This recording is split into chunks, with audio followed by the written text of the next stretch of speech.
I'm Stephen, and today we're gonna be talking about how to move on.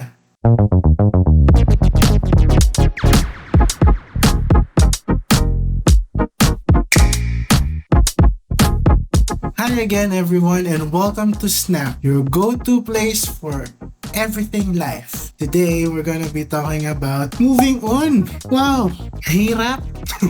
Diba? Parang send help. Want to move on. Like how to. How are we gonna do it? So again, kailangan natin malaman na madaling sabihin posible for you who has already moved on, but for another person, it's not as easy as to say it na move on and then snap. Hindi siya ganun kadali for most people. Most people, especially the main characters in their story, meaning people who have first-hand encounters with the problems themselves, are the people who are the most hard to process the moving on stage. Sobrang hirap nilang mapuntahan. It's because it takes effort, it has to be a choice to do it, and to really just move on. You know, moving on takes so much healing and courage. Heart strongness, is that a word?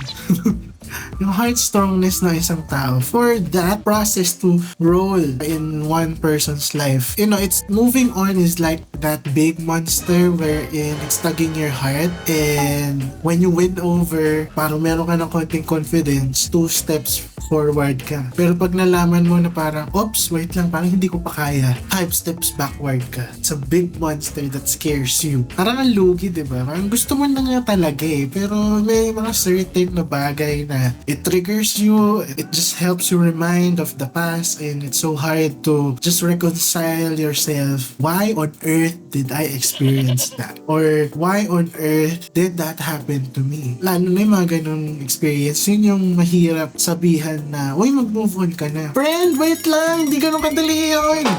Ito pa ang isang nakakainis. Some people think na you are not tough enough. Parang duwag ka kasi kaya ayaw mo mag-move on eh. Or sobrang tigas ng puso mo kasi kaya ayaw mo mag-move on eh. Parang, oops, teka lang. Hindi yun ganun. Hindi porket ayaw ko mag-move on eh matigas ang ulo ko o matigas ang puso ko. You know, there are certain situations and people who still pick on the issue. You know, they still take a bite of what happened in the past. They still give unsolicited advices or unsolicited opinions, diba, about the situation, and then it triggers you as a person na parang, teka lang, ilang buwan na yun, pwede tama na. Pag mga ganang situation, talaga masasabi mo, it's hard to move on. May nagtanong nga pala sa akin, dati, yung mga tao ba na hindi nag-move on, hindi ba sila nag-forgive? Yes, they still forgive. You know, people who can't move on, at some point, we have forgiven. You know, for some people, siguro pwede sabihin nila na, no, we still haven't forgiven. But most of the time, pag nakapag-move on, or nagpa-process ka na, or nag-attempt ka na mag-move on, medyo yung puso mo lumambot na. And nakapag-forgive ka na. That's why we need to be so careful when we tell other people to move on. Why? We don't know what happened. We don't know the whole story. We are just people who give advices. We are just people who say na this is what you should do. You know, as a friend to another friend whom you want to move on already from a certain situation, you give advice, and that's fine. But to really beat them up and just tell them all the way na move on. Para kang nag-cheer, move on na. Ganun. And then you don't understand their story, we should be careful. Hindi natin alam kung gaano naka-pierce yun sa soul nila o sa peace nila. Diba? Wala tayong idea eh. We don't even know if the people who offended them already made a way to make amends or reach out. What's the best thing to do in that kind of situation? Just listen to your friend. You know, if they have a problem or if they have a certain situation wherein they want to just have someone to talk to and listen, just listen. Leave a comment in the comment section below. Meron ka bang kaibigan na tinatry mong tulungan na mag-move on? At anong currently ginagawa mo para sa kanya? Leave it in the comment section below and we'll read your comments. We must remember that moving on takes time. Like other people, it takes a lifetime for them to really move on and open their arms again, no? Because there's so much damage made when there is a fight that happens. The trust, the respect, the courtesy that you give to other people, everything. There's so much. But there's so much to consider. And that's why it's hard for other people to move on. You'll need to separate your current reality and you need to separate your past reality. Kasi hindi pwedeng nagko-combine sila kung pipilitin mo at gugustuhin mo na mag-move on. It's two separate realities, and at the middle of it all, you need to reconcile it so that you can learn from your past. And it hurts so much and it takes so much effort to do that.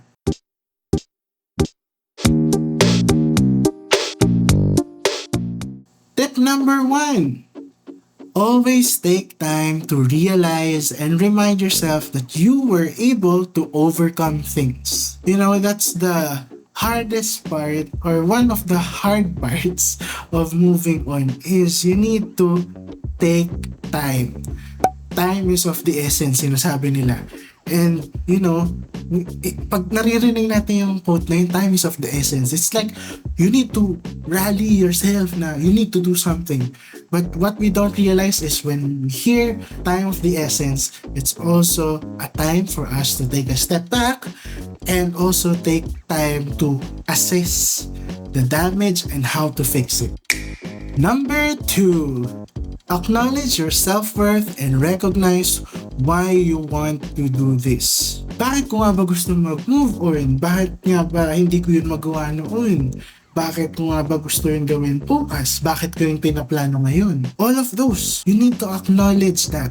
You need to also acknowledge your self-worth. Diba? Kung gagawin ko ba to, madadagdagan ba yung respect sa akin? Or parang, oops, wait lang, teka lang, oops, wait lang, teka lang. Parang mababawasan na naman yung self-worth ko. Diba? We need to assess and take time to really learn kung makaka-apekto ba yun sa atin for the good or for the better. Because the last thing you want to happen is you have moved on and then there's another issue because you decided to move on too early or you haven't assessed most of the damage. And lastly, tip number 3. Do not rush. If you feel the need to take a step back again, go ahead. Because if you rush and you don't know that there's something entangled to your problem, and then you just decide to move on, take time, assess. Do not rush. Kaya hindi effective kung lagi natin sasabihin, move on na, gano'n. Sandali lang, may nakatali pa eh. May nakatali pa with you. You need to unpack and untie everything before running again.